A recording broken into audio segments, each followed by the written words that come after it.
Let's do one last test on this for an anonymous user. So I'm going to go over to our incognito page and refresh our blog entry. Okay, this looks good, but it actually looks good for a different reason. For anonymous users, our CSS isn't actually coming into play, and if we inspected this and looked at the div surrounding everything, we'd see that it's still floated to the left. This will be problematic when we rearrange these fields to match up with the wireframe.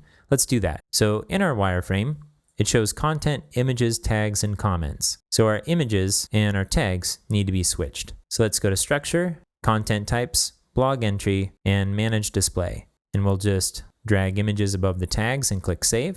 Let's take a look at one of our blog posts here. I'll refresh. Okay, things look good. But if we go back to the incognito browser and refresh, you'll see that our float here is still disrupting the tags. So we need to modify our selector a little bit to be a little less specific. So let's go back to our injector and we'll remove any classes here that seem like they might apply just to administrators. So the quick edit field is something that only administrators would see. The quick edit is the pencil icon that appears when you hover over content that can be modified.